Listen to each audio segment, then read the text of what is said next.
Middle of the country, but not middle of the road opinions. It's the podcast dedicated to sports in the air capital of the world. I'm going to Wichita. Wichita, Kansas, and beyond. With Tommy Castor and Weston Mills, this is Keeper of the Games.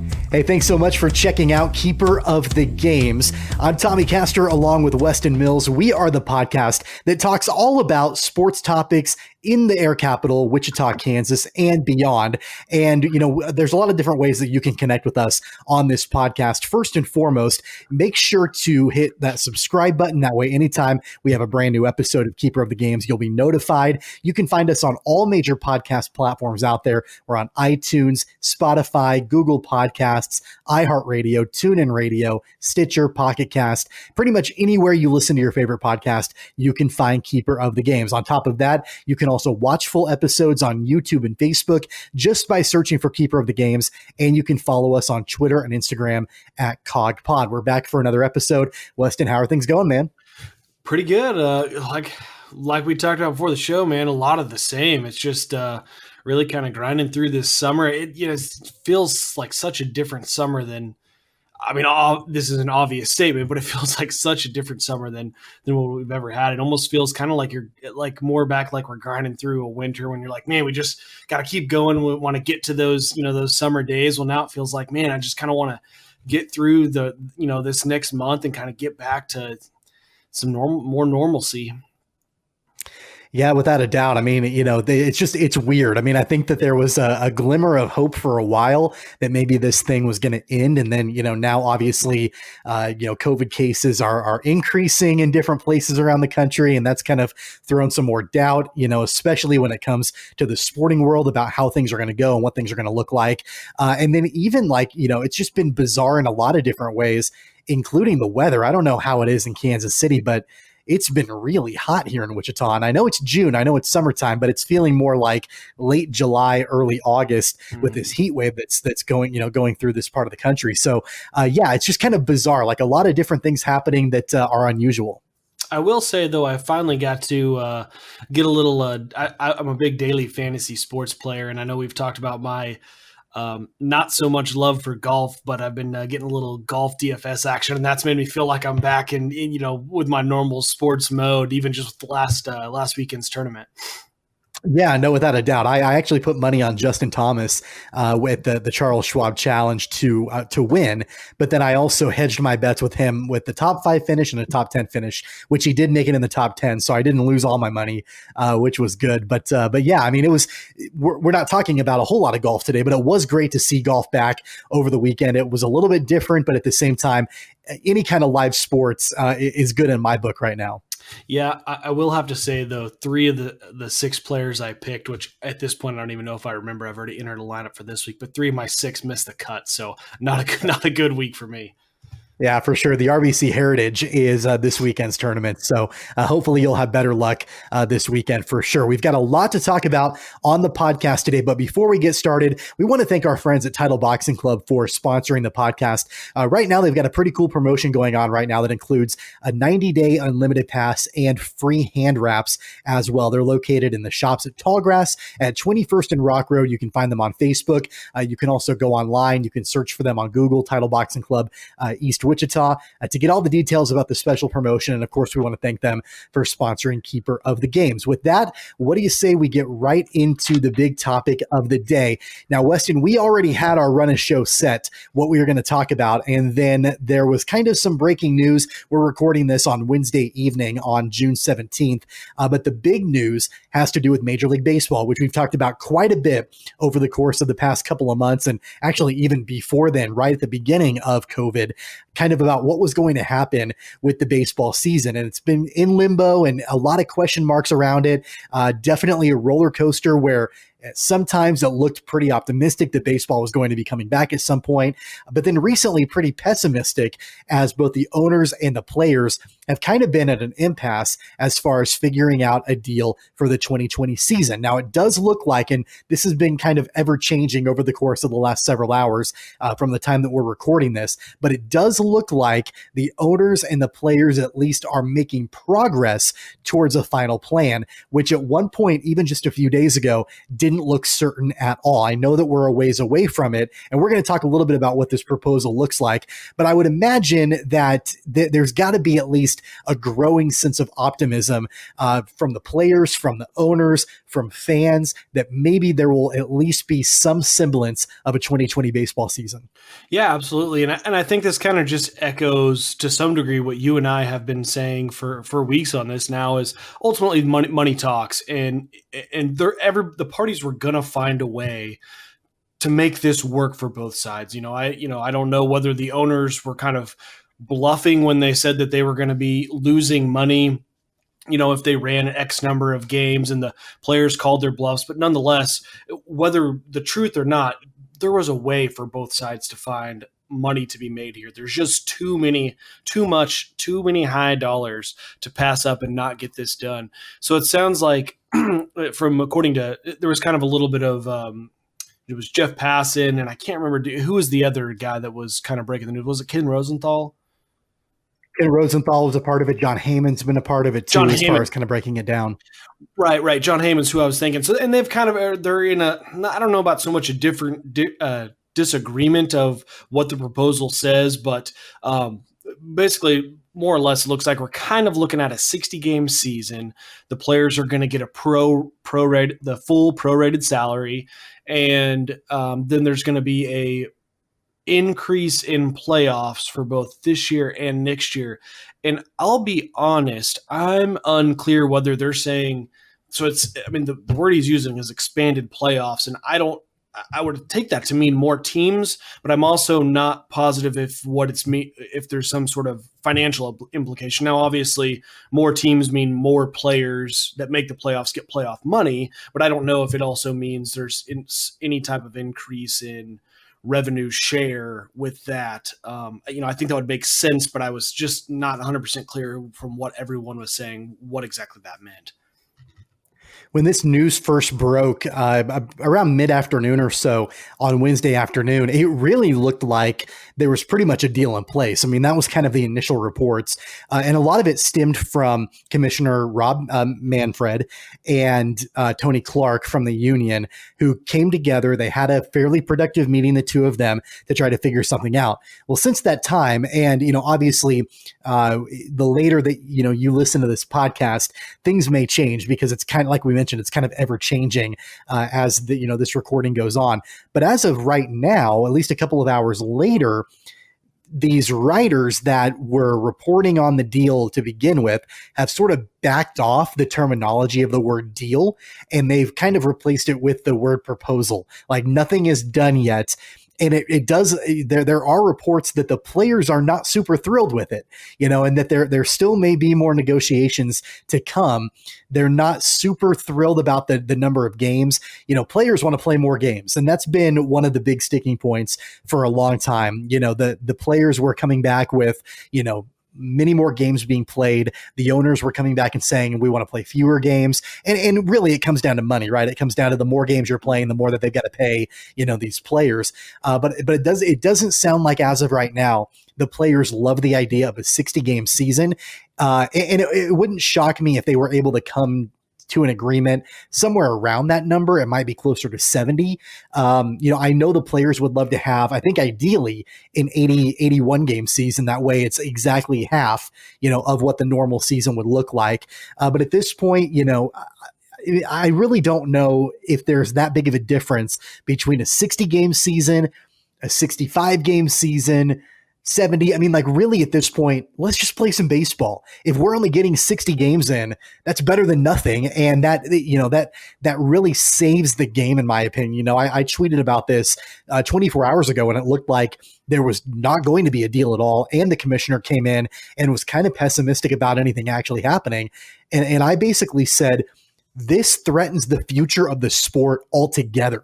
If every other major sports organization can figure something out, and it comes down to the money being the impasse between the owners and the players, that completely threatens the future viability of baseball, in my opinion.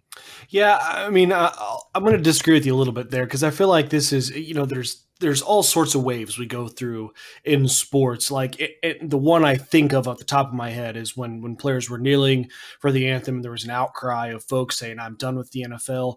Ultimately, and I'm going to steal this from Big Cat over at Barstool. He kind of, his take was, as a sports fan, what are you going to do?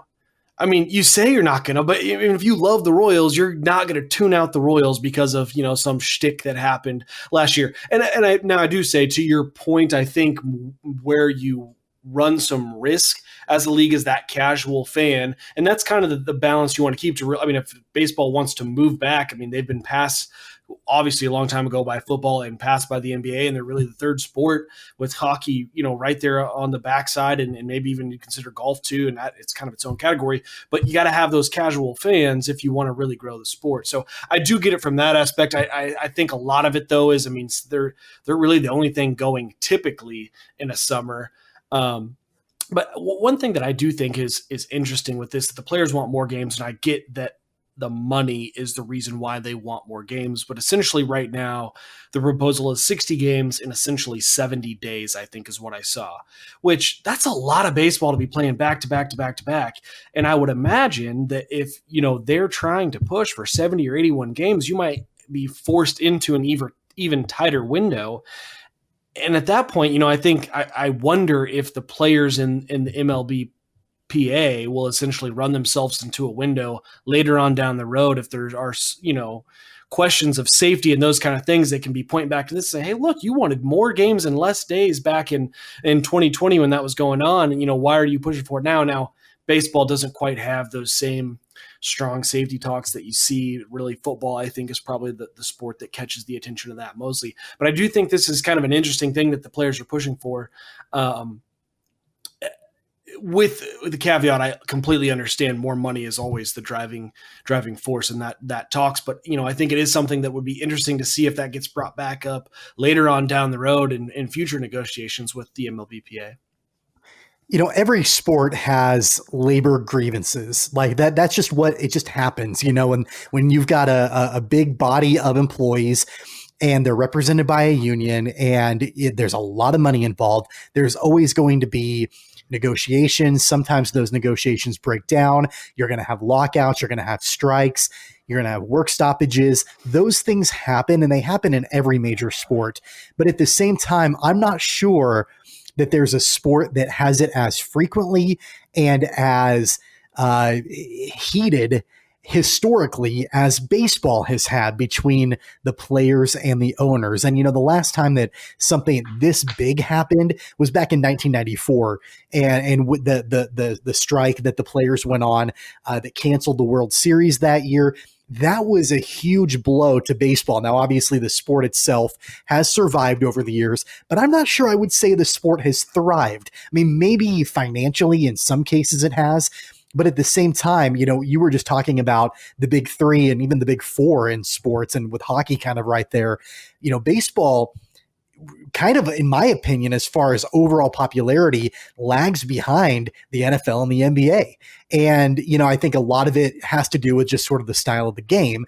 But also I think a lot of it has to do with the fact that the business part of the game has gotten in the way so many times over the course of the years. This is a blatant example of that dispute that has been ongoing forever in Major League Baseball, and it just is ugly. And it's sad to me as a baseball fan to know that there are other sports that they might have some labor grievances over the years, but nothing like in the world of baseball. I'm hopeful that they're able to work something out. I think they will. But as far as the optics and as far as the PR in Major League Baseball, this has not been good for the game. Yeah, and the only thing I'll add to is I feel like baseball in the last few years has come so far in trying to push away from this narrative that baseball is like a rich suburb sport, with the cost of travel teams and gear and all this year-round baseball that was making the sport so expensive for young kids to grow up and enjoy. And I feel like they've done a great job over the last years to push into urban communities and really try to help grow the game. And then when you put something like this, essentially a money dispute between billionaires and millionaires, and what I've said before, we're getting lost in the shuffle of those fringe guys who I mean, they make a lot of money, but not like that. But nonetheless, what is seen in the media is this argument between billionaires and millionaires. I think it kind of pushes back in that wrong direction of that stereotype that they had previously of, hey, this sport is just for rich folks in the suburbs. And, I don't think that's going to help the game at all.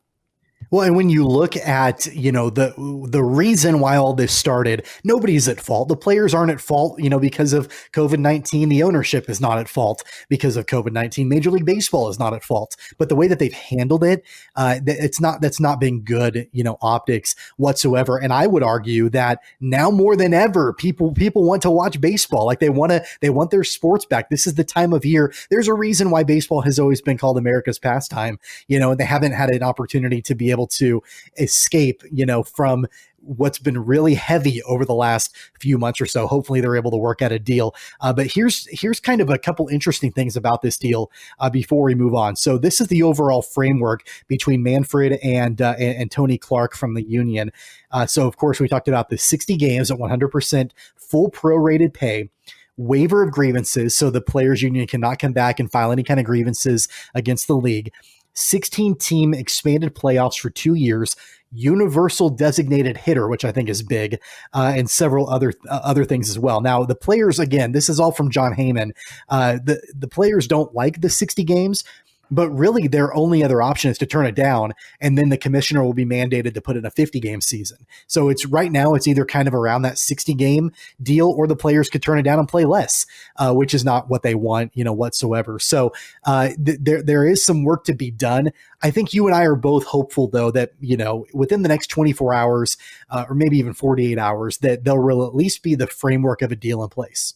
Yeah, I'd be willing to say that for sure I will bet that within the next 24 hours, a deal will be, I would even say done, other than, the small details or of signing or whatever, but they'll be able to announce, hey, we're starting baseball again on this date. I think this is a lot of last second posturing to get that small little detail here or there that either side is wanting. But I think it's all but done at this point. The one question, though, everybody has in their mind that very few people are actually talking about is, hey, if they can work out a deal, that's great. That's awesome. But the only thing that's for sure about the COVID-19 world is nothing's for sure, True. And so they might be able to put a deal together, but you never know, the way that, health things work out. And we don't know what that means for fans in the stands. We don't know. There's a lot that could happen. What happens if a player gets infected or a team has an outbreak, or, so everything has got to be a little bit fluid, I would think. But at least having, being able to take steps to at least make progress, to have an attempt to get the sport back. And I think that would have been the saddest thing in the world if all the other major sports were able to work out something and Major League Baseball couldn't even attempt to get a season restarted. I think that would have been really sad. Yeah, absolutely. Especially since baseball is really primed to handle this kind of COVID crisis or a health crisis, maybe more so than any other sport, just because, one player, has to be out for a little bit really doesn't, I think, affect baseball like it does other teams, whether it's a starter, LeBron James gets sick and the Lakers, that's a huge blow for 14 games. Same with the NFL. You get a quarterback or even just a starting corner, or, you can think of any position that could really make a humongous difference, as opposed to baseball. Not that, obviously Mike Trout's a big loss, but it's just more of a fluid sport, right, where a guy's hitting 320 while his backup's hitting 260. It's more of a nominal difference there, I think, oftentimes than not. You got a pitcher that might miss a start or two, right? Like it's kind of like they go on the 15-day DL, for a while. I mean, right. I get it. Like it's not good, but I agree with you. The consequences are not nearly as dire, I would think, in the world of baseball if someone was infected by COVID than in another sport, for sure. So we'll keep you posted on all of that and the details. And, as soon as there's a deal that's reached, we'll make sure to post that on the CogPod Twitter for sure. We're going to transition into football and talk about COVID and kind of hitting a little bit close to home. And that's just up the road in Manhattan at Kansas State University. Reports coming in that several members of the Kansas State football team have tested positive for COVID-19. Originally, there were reports that 2 student athletes had tested positive. That number skyrocketed up to 6 and then was brought back down to 4. So it looks like as of right now, there are 4 positive coronavirus tests within the Kansas State football team. Now, obviously, we're nowhere near the start of the season right now, so it's not like it's going to impact that whatsoever. But I would have to think there's got to be a little bit of concern in that program that now you've got at least a couple players testing positive. Yeah, of course, this news comes down probably a day or maybe 2 days after I had retweeted the story from the Keeper of the Game's Twitter account that no one had tested in the Kansas State Athletics positive for, and that just goes to show the fluidity of this and the fluidity that it's going to, I think, really carry all the way through fall. And it's going to be interesting with college sports and really how everything kind of gets handled from here on out. You've heard, I think I heard like Ohio State, Oklahoma State, and I'm sure it's other programs. Those are just a couple that I heard about where they're having players sign a pledge that, they're going to wear a mask when they're in public. They're going to, quarantine for 14 days. If they get sick, they'll have their temperature getting checked every day, and making basically kind of helping, really cover the university on any type of liability issues they may have if a player, were to get sick and actually, be harmed by this. I certainly don't want to get into a discussion about, players being compensated. We've talked about that at length on this podcast, but I would think that if universities are wanting players to essentially sign waivers about the coronavirus, but yet they're not willing to compensate these players for playing, and they're sacrificing potentially or risking their health for no compensation whatsoever, I think that's a perfect reason why it's past due for these players to start being compensated. I don't want to start a discussion about it, but I just wanted to get that, thrown out there for sure. I agree with what you're saying. I think that, that there should be at least a little bit of a pause. And I think that it's important that whether you're in Manhattan or you're in Lawrence or you're in Wichita or you're at one of these universities and you're starting your sports schedule again, you're starting voluntary workouts, you're starting in-person practices, things like that. I think it's a great wake-up call and a great example that, again, the only thing that's for sure about coronavirus is nothing's for sure. And so you may have the most well-intentioned plans on how you want to run things, and then all of a sudden 4 members of your team get diagnosed. They have to be quarantined. You have to keep everybody else away from them. That can really throw a wrench into preparation and practices and workouts and things like that. So I think that we're going to see, assuming that there's a season at all in college football, I think we're going to see some different kinds of preparation. I think you're going to see teams at different levels of preparation, depending on how badly their program's been impacted. I think it's just going to be kind of a bizarre year where nobody's really quite sure exactly how things are going to go. Yeah, and I do think from a competition standpoint, I think it's going to give a fairly large leg up to the bigger programs and the bigger universities. Not that obviously they're bigger programs for a reason, but when you've got, I think to really help manage the situation, it's going to take some money and some resources from the university to be able to do it. And I think those who have a bigger health department, athletic training department, football department, athletics department, whatever, I think it's really going to be able to help protect themselves, the players, and ultimately what that does is put a higher quality product on the field. But it will definitely be interesting, especially when you have, 18 to 22-year-old kids, most of whom, if they test positive, are not going to, feel like they have any symptoms, not going to want to be held out. I will be curious to see if the NCAA or Big 12, any type of conference, mandates certain things be done, because I have been in locker rooms, and I think more along the concussion lines, where guys weren't going to go report symptoms because they knew what was going to happen. If they reported those symptoms, they were going to have to sit out. And so I would imagine that would be a very, very similar thing here, unless there is some sort of mandate from a conference or the NCAA as a whole saying you must test temperatures every day. You must, check, I don't know what else they would do other than checking temperatures. I don't imagine they would have the infrastructure for all these college teams to be handing out actual COVID tests, once a week or once every other week or something like that. I mean, maybe, but outside of that, I think it's going to be very questionable how this gets managed. Well, and what I think is really interesting, and I think it's telling about how this is going to continue at programs all over the country is, and you're the one that tweeted about it a few days ago, that the university came out and said, "Hey, we don't have any positive tests at all. This is awesome." I mean, they initially reported no positive tests, and then boom, now there's 4.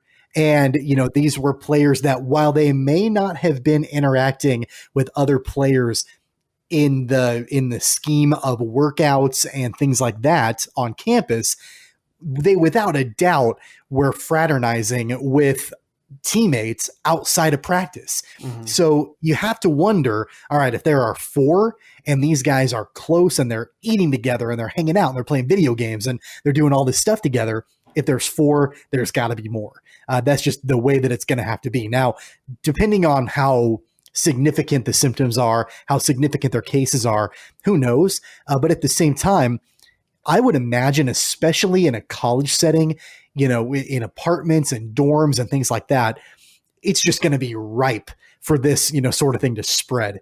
And I think that's outside of the context of athletics necessarily. Like, I think just in general, I think colleges have a lot to be concerned about with in-person classes resuming in the fall potentially. And I know a lot of colleges are changing the way their schedules work and that sort of thing. But at the same time, I think I absolutely agree with you. And I think you hit the nail on the head when you said it's going to be really interesting to see how these universities manage this. And right now it's a little bit easier because we're only talking about workouts. It's going to be even more interesting to see how they manage it come the season and when it's game time, and how is it going to be reported? How is it going to be tested? What's the contingency plan? How's it going to work if all of a sudden all your quarterbacks are taken out? How's it going to work if your entire defensive line gets sick? What are you going to do? I think it's just going to be really interesting to watch how it's going to develop. Yeah, and the other aspect from this, and maybe it's a little bit of a broader discussion about COVID as a whole, but the other thing that we're looking at here is we're talking about college campuses and then obviously college football teams. You've got 18, 22-year-old kids. 99.9% of those kids that get it are going to be fine. I mean, that's just the way it's going. That age group is, not at risk really. So at what point also, and I guess where this is going. So at what point, do you say, okay, we're not so much worried about them having it, but the problem being, right, you've got 65-year-old special teams coach. You've got a 70-year-old, or a 45-year-old head coach who's, overweight. Or, you've got a college professor that had recovered from leukemia, all sorts of those little aspects. It'll be interesting to see what, if anything, they can do to maybe let those college kids live in their own bubble or be in their own bubble as much as possible, so that it's saying, hey, look, it's going to happen. We're going to have kids that are going to get this, but they're going to keep it within themselves as much as possible. I mean, and I'm not suggesting that I know the answer to that, or to how to do that or whatnot. There are things there that make college athletics, I think, such a more unique situation than what we're looking at with the rest of the world or professional sports. And kind of on a quick side note, Jeff Long, athletic director of the University of Kansas, he was doing an interview, like an in-person type question and answer deal. And he was kind of talking about what, in his mind, what he thinks the football season is going to look like. And pretty much everything's on the table, there's really no definitive answer. So that could be potentially no non-conference games. Maybe you're only playing teams in your conference and not a bunch of traveling all across the country. You could be playing conference opponents more than one time. There could be situations where the stadiums are 50% full, or maybe they're 100% full, or maybe one game they're 100, but then all of a sudden there are cases and that drops down to 50. So, the bottom line is that I think that the key word is fluid. Everything is going to be fluid with every program, every sport, every situation is going to be different. There's not a one size fits all solution. And even when you have a plan in place, like we just talked about with Major League Baseball, that plan can be disrupted in a second. And so again, I wouldn't get too comfortable with any of these sports. I mean, I would take it on a day-to-day basis, enjoy it while you can, because you never know, something might happen. Like I was, thinking about, PGA Tour golf, and they just announced that for the second straight week, there have been zero anybody that they've tested that has tested positive. That's awesome. But what happens when somebody does? What happens when 10 people do? Or, will that tournament be canceled that week? So I think that you can enjoy it while it happens, but I wouldn't make too many plans about predicting how the entire season is going to go in any sport. Yeah. And that's a perfect point for you to bring that up, because that's why I've been enjoying golf, even though I don't normally, because I'm just happy to have something in front of me right now.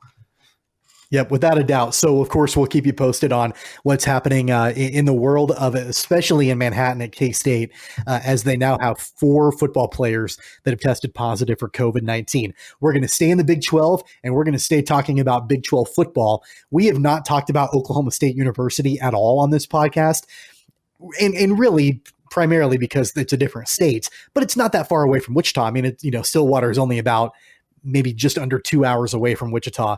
So it's really not that far away, but we don't think about Oklahoma State as being super close. However, Oklahoma State football has been in the news over the last 48 hours or so, and it really all comes down to head coach Mike Gundy and the drama happening in Stillwater with the T-shirt that he was wearing in a social media post that was all about the OAN, the One American News Network. Several players, including his standout stud running back Chuba Hubbard, super upset about it, went to social media to talk about it, and that has caused pretty much national news centering on Oklahoma State and Mike Gundy. It looks like, at least on the surface, things have worked out between Gundy, the university, and his players, but it leaves me wondering if maybe there's more going on behind the scenes. What's your take? Look, I think this is a story that the media loves because it's something to talk about, especially when it involves other news networks and this and that. But ultimately, here's the thing. Mike Gundy is the head football coach of Oklahoma State University. He got in trouble, or his player did not like him wearing the OAN shirt, which is it has been promoted as a far right-wing news network.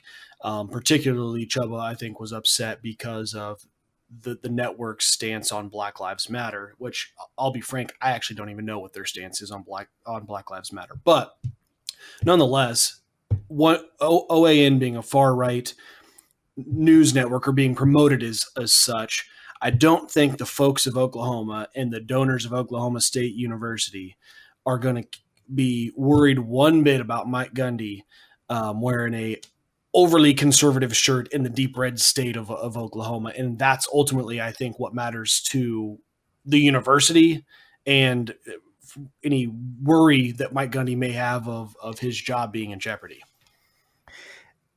I agree with you about the donors and about the red state that Oklahoma is. And ultimately, I don't think that is going to have a lot of bearing, but at the same time, we talk a lot about optics on this show. We've talked a lot about PR.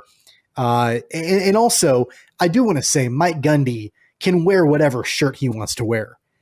He also has to accept whatever the consequences are for the shirt that he wears and for the things that he says and what he does. So people who are saying he shouldn't be allowed to wear that shirt in his position, they're flat out wrong. He can wear whatever he wants. He's just got to be willing to accept whatever those consequences are for wearing whatever it is. And I think that's kind of where the disconnect happens. What I think the bad optics are on this is showing that Gundy in that moment was out of touch with what's happening in the culture today, and a culture that a lot of his players feel very strongly about and are personally affected by. I think that was tone deaf. I don't think it's it's not going to cost him his job. I think that he's had several blunders that maybe the sum of all of those blunders altogether might eventually come back to bite him.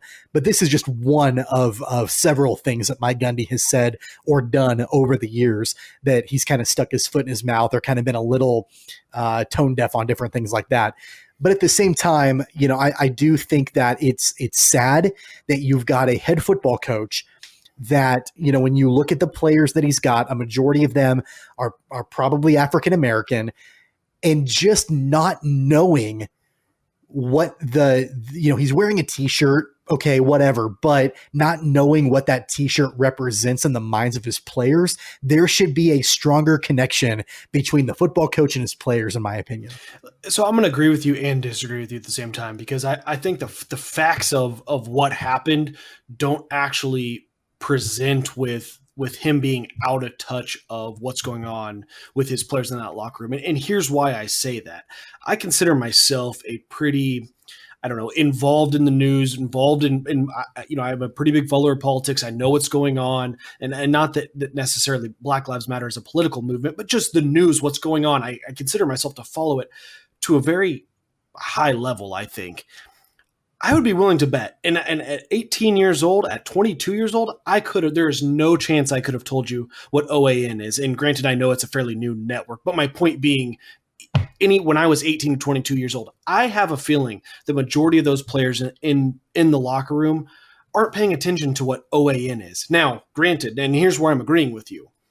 I think if there are other things going on or other comments he's made directly showing that he is out of touch with, the Black Lives Movement and what's going on with his players, I think that's where I would agree with you. Like, hey, he's got to know what's going on with his players, and you can't be tone deaf of what's going on. But I just don't think that him wearing this t-shirt represented that with 99% of his players. And I understand Chuba Hubbard felt that way, and that's fine. Again, just kind of like what you said, Gundy can wear the shirt. He has to be willing to deal with the consequences. No problem. Even if I, Mike Gundy, you, anybody disagrees with Chuba Hubbard, no problem. I mean, he can feel the way he wants to, and he can absolutely be upset with his head football coach. And so then I think circling kind of around on all this, I think where Mike Gundy runs a risk if he starts getting himself a label as a coach who's not in depth, and ultimately that affecting recruiting. Because short term, if you don't think that university's picking Mike Gundy over Chuba Hubbard, who can only be there for 2 more seasons, you're dead wrong. They're picking Mike Gundy every time. Now, if that's representative of a bigger thing that, hey, Mike Gundy can no longer bring players of the caliber of Chuba Hubbard in, now that's a totally different ballgame. And that's where Mike Gundy then runs a risk of not being the head football coach of the Cowboys anymore.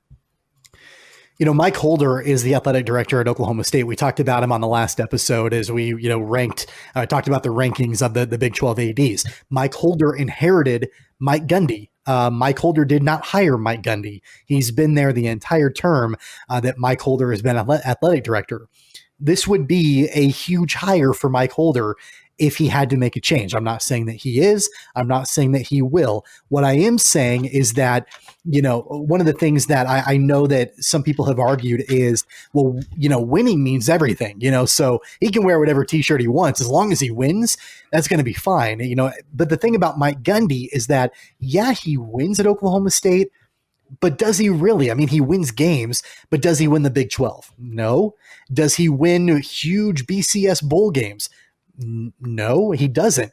So really, at the end of the day, yeah, he's a winning football coach. He's the face of that football program. He was a star quarterback for that football program for a long time, but it wouldn't be the biggest, hugest, shocking news in the world if eventually the Cowboys went in a different direction. And it could be because of the lack of big-time national success, but it could also be compounded by some of these blunders that Mike Gundy has made over the years. I mean, he's a guy that, he's been tone deaf on the 2 biggest things that are happening in the world this year, Black Lives Matter and COVID. He's the one that said that the players needed to come back and that really, if they got sick, it wouldn't be that big of a deal, completely disregarding the fact that there could be other people in the program, at the university, in the community that can't afford to get that disease. And all of a sudden you've got players that could be, transmitting it to them. So he's been tone deaf on a couple of different areas. I think that's a big problem. The only other thing that I'll add about Mike Gundy is, and maybe I'm speaking out of turn because obviously I do not know Mike Gundy on a personal level, but he really strikes me as the kind of guy, and I would assume his players probably know the kind of guy he is, but he strikes me as the kind of guy who his life is 92% football and 8% anything else. So, I mean, to expect or to think that Mike Gundy knows the inner workings of what's going on with COVID is, I think his players probably cut him some slack on what he says. And same with, wearing an OAN shirt, knowing the depth of what that network has put out there. And again, that's not me saying it's right, wrong, this or the other.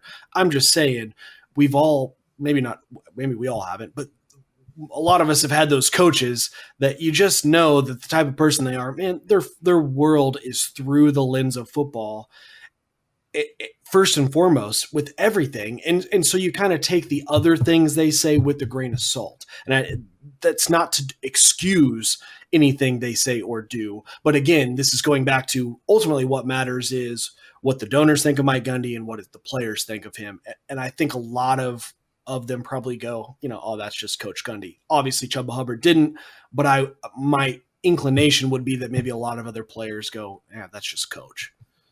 My hope would be that if Mike Gundy does pretty much live his life through the lens of football, that's great. But I would hope that he would adjust that a little bit moving forward and live his life through the lens of his players. And that's really the important thing, is to make sure that these young men are being shepherded, they're being mentored, they're being coached, they've got advocates in their corner. They've got strong men that can help develop them on the field and off the field. That's the goal. And so I would hope that, especially with these couple blunders that have happened, I hope that will open his eyes a little bit. He did issue an apology where he said, "I had a great meeting with our team today. Our players expressed their feelings as individuals and as team members. They helped me see through their eyes how the t-shirt affected their hearts. Once I learned how that network felt about Black Lives Matter, I was disgusted and I knew it was completely unacceptable to me. I want to apologize to all members of our team, our former players and their families for the pain and discomfort that has been caused over the last 2 days. Black Lives Matters to me. Our players matter to me.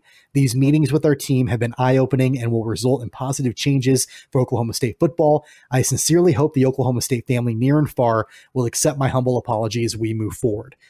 My final thing I'll say about Mike Gundy is that I hope that's sincere. I hope that's legitimate. And I really hope that there is positive change that can come from there, and that he can start to have at least greater empathy for what his players are going through. Yeah, I mean, I think it's something that a lot of college coaches are probably talking about with their players, or you'd think that they were talking about with their players as the season comes up, whether that's college or professional, kind of getting a better grasp of what's going through the minds of their guys. The final thing I'll say about the topic as a whole is that I don't know if did you see the picture of him in the t-shirt? I did. Okay. So he was at Lake Texoma, he was fishing, and the picture was from a fishing guide at Lake Texoma. Last summer I was at Lake Texoma, used the same fishing guide, had my picture taken in front of that same area. I wasn't wearing an OAN shirt, and I'm not a football coach, but that's a little, I guess, 6 degrees of separation between Mike Gundy and myself. Yeah, and the other difference that you didn't point out was you also didn't have the flowing mullet. That's true. Yeah, I did not have the flowing mullet, which that's a completely different topic all in itself with Mike Gundy for sure. We're going to move on and talk actually a little bit more about Oklahoma State, kind of. I mean, it's all of a sudden the Oklahoma State show, but this is in reference to TBT, the basketball tournament. We talked about how the tournament's not going to Wichita. It's going to Columbus, Ohio for this summer's tournament. And the Wichita State team, the Aftershocks, will not be playing in it. Self-Made, which is the alumni team from the University of Kansas, they're not playing in it. However, Oklahoma State, they have an alumni team called the Stillwater Stars. They actually added 2 Jayhawks to the roster. Tyshawn Taylor and Nadir Tharp will be joining the Stillwater Stars to play in this summer's TBT in Columbus, Ohio. I don't know if you had a chance to look at the overall roster of the players. Even without the 2 Jayhawks on it, it's a pretty stacked team. Man, I'll tell you what, I was actually kicking myself because I was thinking this last week. I had obviously been kind of looking through a lot of the TBT stuff as we've talked about it over the last couple weeks, and I was just looking at the Stillwater roster, and I thought, man, they actually have a pretty good squad. Especially, I mean, the way the college program has gone is kind of built pretty well to be able to put a TB team together, because they've had high quality players, a lot of them kind of being tweeners that didn't ever actually make it to the NBA. So kind of had that opportunity to come back. I mean, you talk about Markel Brown, Phil Forte, LeBrian Nash, and then adding Nadir Tharp and Tyshawn Taylor. Man, I really do think this is a very good squad that has a chance to really probably win the whole thing. Yeah, and don't forget about Lindy Waters as well, on the roster. Right. I mean, that kid can shoot like crazy. Phil Forte has got to be about 47 years old now. I mean, he's kind of like the Perry Ellis of Oklahoma State. Like, the guy his name just haunts me, because I felt like he played in Stillwater for like 13 years. But no, it's a stacked team. I really wasn't probably going to watch the tournament, and I don't know if I will, but if I do, I definitely have a team now, because not only are these some great players from Oklahoma State, but the fact that they added Tyshawn Taylor and Nadir Tharp, that's pretty cool in my opinion. Yeah, absolutely. And I want to circle back around real quick on Phil Forte, because do you remember Keaton Page before Phil Forte? I think that's why we all feel like Phil Forte was there for 15 years, because Keaton Page and Phil Forte were the same human being. I swear they were. And I was actually kind of disappointed when I looked through this roster, saw Phil Forte and didn't see Keaton Page. Was kind of hoping the two of them would be out there. But I mean, between him and Lindy Waters shooting the three ball, and then Lindy just obviously being off a college season, he's got to still be in really great shape. Which probably, some of these guys I get play overseas and this and that, but he'll probably be one of the more, in shape season or basketball ready guys out there. Yeah, this team might, drop 130 points a game. I mean, I'm just throwing it out there, because, there are definitely some shooters on that squad for sure. So that's going to be happening this summer, TBT, the Stillwater Stars, with the addition of a couple of Jayhawks. Speaking of Jayhawks, I want to give a quick shout out. We're not going to talk about them a lot on the show, because we're kind of running short on time, but a big shout out to former Jayhawk and Topeka native Gary Woodland.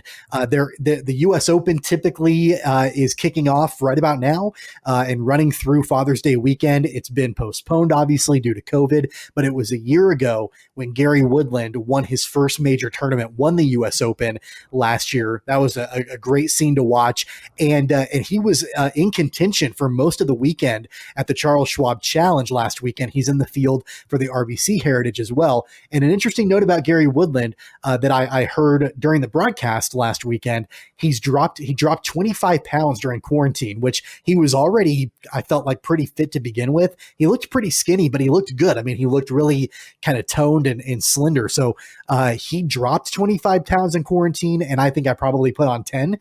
So Gary Woodland's definitely got me beat in more ways than one. He did the reverse Bryson DeChambeau, who everybody was talking about putting on 25 probably, or whatever he did. He's all beefed up now, but gotta love the Jayhawk and Topeka, Kansas native Gary Woodland, and he booms the ball, doesn't he? He drives it deep, right? Yeah, he does. He hits the ball a long way. So my question to you is, he's obviously got one major under his belt. He's a young guy. I mean, he's got a pretty bright future ahead of him. If you had to guess, I'm going to put you on the spot. How many more majors does Gary Woodland win? I'm going to say one. They're just tough to win. I mean, he's uber talented. I think he's going to have success for another 10, 15 years, or kind of whatever that peak window is for golfers. But boy, majors are just so hard to win. So I don't know, maybe one, maybe two. What do you think? Well, I've always thought the U.S. Open is the most difficult out of all the majors. And, you can't get used to one course like you can at the Masters. You play the most difficult golf courses that are set up in the most difficult ways around the country. And so I think I think the fact that he won the U.S. Open last year means that I think that he can win it again. And I think he might be able to win, one more. So I'm going to say he maybe wins two more majors over the course of his career, but he's definitely got a bright future. Not to cut off the conversation about Gary Woodland, but I do want to point out this is actually breaking as we are on the air recording the show. And it relates back to our conversation a little bit ago. There are now 8 K-State athletes that have tested positive for COVID-19. So that report just came down. I just got a notification on my phone from KWCH in Wichita. So Kansas State Athletics Wednesday night confirmed that 8 student athletes have tested positive for COVID-19. They've tested about 130 athletes now, but it looks like there are 8. And earlier reports say that at least 4 of the 8 athletes are football players. So there's no confirmation as of right now if any more of them are actually football players or maybe other athletes. But still, I guess I'll just ask you really quick, does that change your viewpoint at all about what's going on in Manhattan? No, and I mean, I hate to use the word good, but, it's better that it's happening now than in, September or late August. Folks kind of, and really it gives K-State the opportunity to figure out right now, how do they want to handle this? It's not like they can kind of put it off and say, well, we're not, we don't have any, and they're not, no rush to kind of figure out the plans when it does happen, that, they're kind of being forced in that position of saying, hey, we got to figure this out now. What do we want to do? What are we going to do moving forward? So maybe it's, that's kind of the silver lining maybe in the fact that we've got a few players here testing positive. Yeah, so that's breaking news actually, happening right now. I think that's the first time that's happened on this show, as 8 K-State athletes have now tested positive for COVID-19. We'll make sure to keep you posted as this story develops. Let's get into our Wichita Whip Around right now.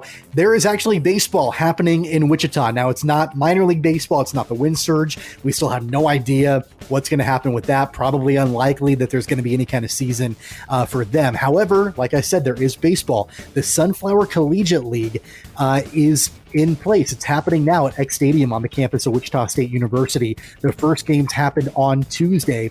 And there are a lot of pretty high caliber players that are playing in this league. And actually several of them are baseball players at Wichita State playing for area teams. There are some pretty strict guidelines for fans who are wanting to attend the games. They have to wear masks.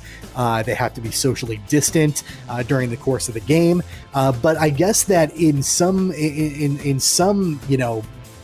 weird, twisted way, I think that's worth it to be able to watch baseball again in Wichita. Your thoughts on that? Yeah, for sure. I mean, especially just being outdoors watching a sporting event. I mean, that's even different than just watching baseball on TV. But to be there, I think it definitely brings a level of normalcy that we just have not had in months.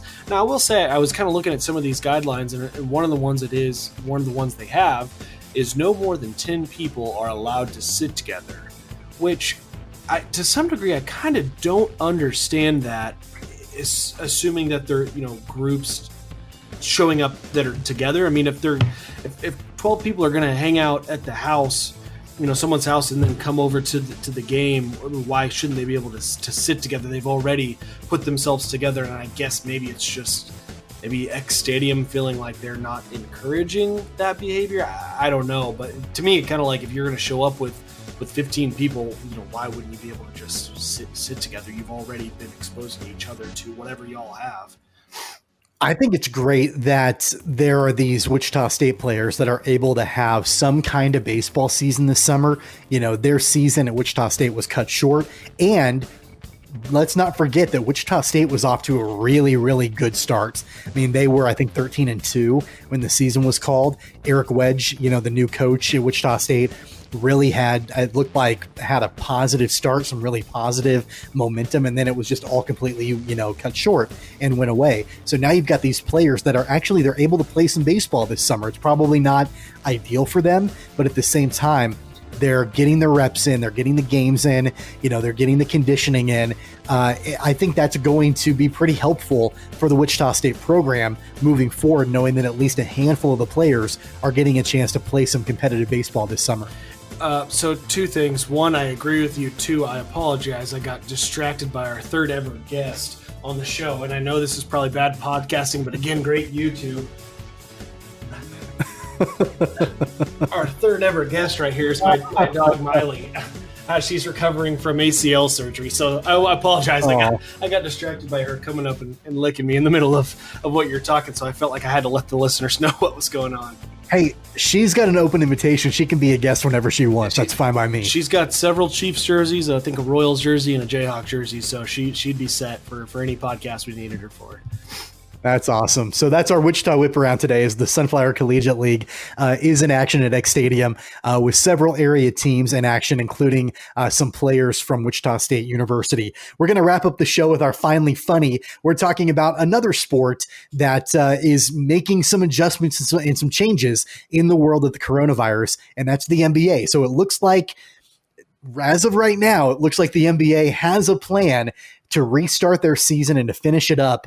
And it all has to do with Disney World, I suppose. You know more about it than I do. I'm not a huge NBA fan, but I know that there are some things in there that are a little bit humorous as far as their plan is concerned. Yeah, so one of the things I saw, it was it's Shams. I always screw up his last name, but for anybody who follows the NBA, you know, the insider Shams tweeted that they're going to have set up a NBA is going to create an anonymous hotline to report potential violations of protocols in Orlando, which I think creates for one, I think the visual of, take someone the size and stature of Dwight Howard or something, calling an anonymous hotline to report that one of his teammates, ventured off to to the Applebee's, 2 parking lots over, I think is just a funny thought, let alone, but also just thinking about these players, knowing that they're probably going to be fairly bored, I would think, from their normal lavish lifestyles that they live and kind of being quarantined in this bubble. I can imagine some prank calls happening and, the same kind of shenanigans that I kind of think of it back to your summer basketball team and what all your teammates did when you were off on a weekend tournament or you and your college buddies, that same kind of shenanigans. I just picture some of these NBA players doing, which creates for pretty interesting thought process. Yeah, it's funny to me that, you've got these guys that are millionaires for the most part, and they're grown men. Now they're playing a sport, but they're grown men, and all of these protocols are in place for them that they have to follow, and they have to live in this bubble. And then if they see anybody doing anything wrong, they have to call the hotline and report it. And it just seems very elementary school to me. It seems very summer camp ish, I would suppose. And I think it would be awesome if they had like former NBA players come in and they were like the RAs of the dorms, or they were like the hall monitors. Yeah. Like they have to they're in charge of these players. I just think that'd be really funny. That's not going to happen, but I think what would be even great, and the NBA might be missing a huge opportunity here, is to turn this into a reality show. Like put cameras in these hotels, film it, put it on TV, because I think the world wants to know what it's going to look like in that NBA quarantine bubble. The NBA markets their players better than any other league anywhere, I think. And so I think this definitely will lend to some incredible content outside of the basketball that they're going to put on the floor. I consider myself, I like the NBA, but it's not one of my favorite, but I am very excited to see really, let alone the product they're actually putting on the floor to all the shenanigans that happen at the hotel. I think it's going to be a fun couple months with the NBA. I'm not sure I've ever said this on record on this show. So this might be the first time I've actually ever came out and said this. I hate the NBA. I've always I don't want to say I've always hated it. I've hated it for probably my adult life. I liked it when I was a kid. I don't like it now. I think it's less about the sport and more about the spectacle, which I'm not a huge fan of. But that being said, it's kind of like you in golf. Like if there's some kind of sporting event on, I'll watch it at this point now. But some of the other more bizarre things about this whole bubble plan at Disney World for the NBA, I know that Kyrie Irving is not a fan of the proposal. It sounds like he's tried to rally players against the plan, even telling them that they could start their own league, which seems a little far-fetched to me, but that's one of the things. Then the other thing I want to point out too, and I'll get your thoughts on both, is that I read a report that Disney may actually let the players watch unreleased movies that the rest of the general public has never seen and may never see, like unreleased Marvel movies and things like that, just so they have things to do. It's crazy that we're talking about that sort of thing. Yeah.